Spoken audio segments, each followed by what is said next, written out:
स्वागत है आपका भीम न्यूज इंडिया, देश के सबसे प्रमुख और विश्वसनीय चैनल में। आप देख रहे हैं भीम न्यूज इंडिया। नमस्कार, मैं आपके साथ हूं। आइए जानते हैं आज की ताजा अपडेट्स। देश और दुनिया में क्या चल रहा है उसकी पूरी जानकारी लेकर हाजिर हैं। सबसे पहले बात करते हैं आज के मुख्य समाचार की। अपने हक अधिकार के लिए पढ़ना जरूरी है, पत्रकार नवीन कुमार ने दिल्ली में एक प्रेस कॉन्फ्रेंस में कहा। अब देख रहे हैं भीम न्यूज इंडिया, मैं हूं आपका दोस्त विनय कुमार सिंघल। आपसे निवेदन है कि यदि आप हमारे चैनल पर नए हैं तो प्लीज़ हमारे चैनल को यूट्यूब पर सब्सक्राइब कीजिए, लाइक कीजिए, शेयर कीजिए, कमेंट्स कीजिए। भीम न्यूज इंडिया के फेसबुक पेज को भी आप फॉलो कर सकते हैं। नमस्कार, आदाब, सत श्री अकाल, जय भीम, जोहार। देखिए, मुझे 2-3 मिनट में छोटी छोटी बातें करनी है और बुनियादी बात यह है कि हम किसी के खिलाफ नहीं हैं।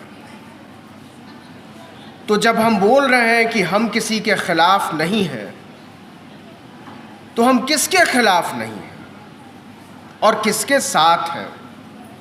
अगर ये तय हो जाएगा तो लड़ाई बड़ी साफ हो जाएगी। इस हॉल में जितने लोग भी बैठे हुए हैं, ये बड़ी खुशी की बात है कि इसमें आधी से ज़्यादा महिलाएं हैं। तो जिस हॉल में आधे से ज़्यादा महिलाएं हैं, समझ लीजिए कि हमने पूरी लड़ाई जीत ली है।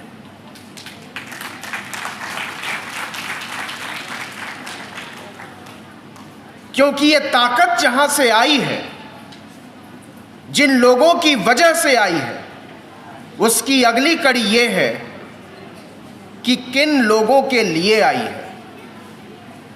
तो जो बात अभी शंभू कर रहे थे कि हम इस वजह से पीछे रह गए क्योंकि हमको लोगों ने बताया नहीं था कि आगे जाने का रास्ता क्या होता है। मैं आज भी सोचता हूं कि अगर मुझे किसी ने समय से बताया होता तो शायद मैंने वकालत की पढ़ाई की होती। लेकिन जब तक मुझे यह समझ में आता कि मैं वकील या जज हो सकता था और शानदार वकील हो सकता था, तब तक मैं पत्रकारिता में इतना आगे बढ़ चुका था कि वहां से पीछे नहीं लौटा जा सकता था।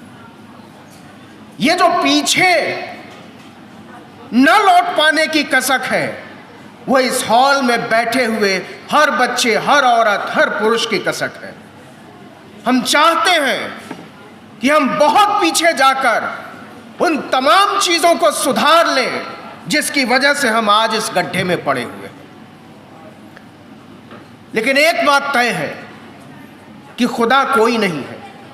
हमको इस गड्ढे से निकालने के लिए आसमान से कोई नहीं उतरेगा। उसके लिए हमको किताबें पढ़नी पड़ेंगी और उन किताबों को पढ़ चुके लोगों को अपने कंधे पर बैठाना पड़ेगा। बिना पढ़ाई लिखाई के कुछ नहीं होने वाला है। ये सब फर्जी बात है कि बिना पढ़े लिखे रील बनाने से और रील देखने से ये दुनिया बदल जाएगी। तो दुनिया जिनकी बदलनी है उनकी बदल चुकी है, और जिन लोगों की दुनिया बदलनी बाकी है उनको किताबों में नजरें धंसानी पड़ेंगी। और ख़ास करके यहाँ बैठी हुई महिलाओं से मैं कहना चाहता हूँ कि ये लड़ाई आप ज़्यादा बेहतर तरीके से लड़ सकती हैं, और ज़्यादा बेहतर तरीके से इसलिए लड़ सकती हैं कि आप वंचितों, शोषितों और दमितों में भी सबसे नीचे से संघर्ष देखकर यहाँ पहुँची हैं। तो आपको ज़्यादा बेहतर पता है कि कहाँ कमी रह गई, कहाँ बेसी रह गई, कहाँ हम गलती कर गए। लेकिन जो मूल बात मैं करना चाहता हूँ और उसी बात से आगे का रास्ता निकलेगा, वो रास्ता ये है कि किन लोगों ने हमको यहाँ बैठने पर मजबूर कर दिया। ये बात थोड़ी सी कठिन है, ये बात समझनी थोड़ी मुश्किल है और शायद ये सुनकर बुरा लगेगा। लेकिन शंभू ने जो बात कही थी उसको मैं आगे बढ़ाना चाहता हूँ, और वो बात ये है कि आगे बढ़ते हुए हमें पीछे पलटकर उन लोगों को देखने की जरूरत है जिन लोगों ने हमारी पीठ में छुरा भोंका है और वो हमारे बीच के लोग थे। उन लोगों को पहचानने की जरूरत है जो आगे आगे मशाले लेकर चल रहे हैं और हम उनकी तरफ देख भी नहीं रहे।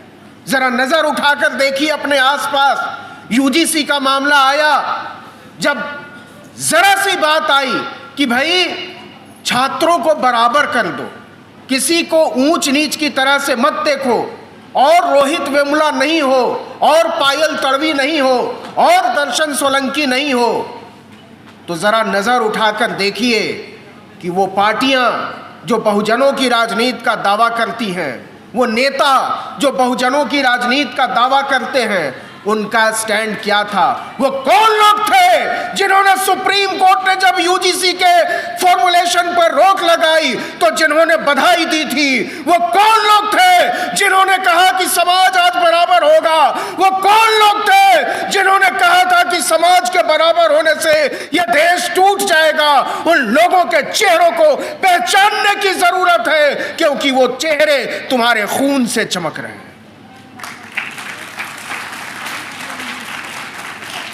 ये बात कड़वी है, लेकिन ये बात कहनी पड़ेगी। और सच कहूं तो ये बात हमारी तरह के लोगों को दिल पर पत्थर रख के कहनी पड़ती है। हम नहीं चाहते ये कहना, हम नहीं चाहते ये बोलना, हम नहीं चाहते इस तरफ सोचना, लेकिन हमें ये बात इसलिए कहनी पड़ रही है, इसलिए सोचनी पड़ रही है, इसलिए बोलनी पड़ रही है कि जिन लोगों को हमने अपनी जुबान बनाया था, उन लोगों ने हमें धोखा दिया है, उन लोगों ने हमें ठगा है। तो जरूरत है कि आपके बीच से नेतृत्व निकले। जरूरत है उन लोगों के तरफ देखा जाए जो लोग सचमुच में मशाले लेकर चल रहे हैं। उन लोगों में के बीच से अपना नेता चुना जाए जिनमें हमें भरोसा होता है। वो चेहरे आप हो सकते हैं, वो चेहरे इस हॉल के बाहर हो सकते हैं, वो चेहरे वो हो सकते हैं जो टेलीविजन के पर्दे पर नहीं चमकते, वो चेहरे वो हो सकते हैं जो संसद में नहीं चमकते, वो चेहरे वो हो सकते हैं जो विधानसभाओं में नहीं चमकते, वो चेहरे हमारे बीच दमकते हैं। इसलिए मेरे भाई, मेरे दोस्तों, मेरी माताओं, मेरी बहनों, मेरे बुजुर्गों, इस बात को समझो और ये तसल्ली करो कि जिस नेतृत्व की जरूरत है हमको, वो हमारे आसपास के लोग हों, और बुनियादी शर्त ये हो कि वो हमारी पीठ में खंजर नहीं भोंकेंगे। लेकिन एक आखिरी बात जो मैं जोड़ना चाहता हूं वो ये है कि राजनीति अलग चीज है और विधानसभा और संसद में बैठना अलग चीज है। इसके बीच में जब तक हम लोग अंतर नहीं करेंगे तब तक हम हारते रहेंगे। हमने अपनी राजनीति गलत की, इसलिए हम यहाँ तक पहुँचे। बाबा साहब ने जो रास्ता दिखाया था, बाबा साहब ने राजनीति का रास्ता दिखाया था। बाबा साहब कोई बहुत सफल राजनेता नहीं थे, कोई सरकार उनकी पार्टी ने नहीं बनाई थी, लेकिन आज वो भारतीय इतिहास के महानतम पुरुष इस वजह से थे क्योंकि उन्होंने भारत के इतिहास के सबसे सही राजनीति का रास्ता दिखाया था। तो हमको अपने बीच से राजनेता चुनने होंगे, सांसद विधायक उसके बाद चुनेंगे, तब सही रास्ता हमको मिलेगा। हमारे बीच के लेखक, हमारे बीच के कवि, हमारे बीच के पत्रकार, हमारे बीच के चिंतक, उन लोगों को बचाना होगा।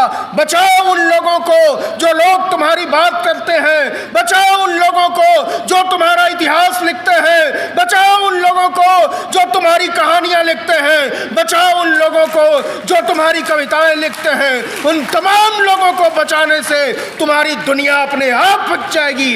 इसलिए जरूरत है कि इस धरती को बचाने के वास्ते इस देश में साफ हवाओं को बचाया जाए, इस देश के पहाड़ों को बचाया जाए, इस देश के नदियों को बचाया जाए, इस देश के खेत खलिहानों को बचाया जाए। आज नजर उठाकर देखो किन लोगों के खेत खलिहान उजाड़े जा रहे हैं। वो कौन लोग हैं जो पर्वतों के नीचे रहने वाले आदिवासियों को उजाड़ रहे हैं? वो कौन लोग हैं जो हमारे हाथों से किताब, कॉपी और कलम छीनकर हमारे माथे पर, हमारे कंधों पर बोरियां रख देना चाहते हैं?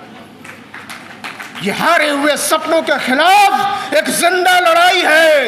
ये जिंदा लड़ाई केवल जिंदा लोग लड़ सकते हैं और इस जिंदा लड़ाई के खिलाफ खड़े उन तमाम लोगों को किनारे किए जाने की जरूरत है जो लोग इस लड़ाई को कमजोर कर रहे हैं। और आखिरी बात जो मैं कहना चाहता हूं कि ये ताकत जो हमारे हाथों में है, वो जोम जो आपके कंधों में है, वो चमक जो आपकी आंखों में है, वो हमारे साझे सपनों की वजह से है। हम सब लोगों को उन सपनों को जोड़कर, उन रास्तों को जोड़कर एक साझे मंजिल की तरफ बढ़ने की जरूरत है।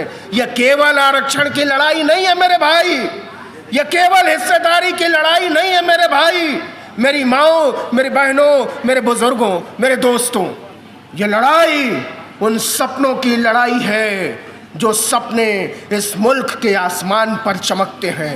यह उन सपनों की लड़ाई है जो तुम्हारी आंखों में, मेरी आंखों में, हम सब की आंखों में चमकते हैं। यह उन सपनों की लड़ाई है जो इस धरती को खोदकर दफन कर दिए गए हैं।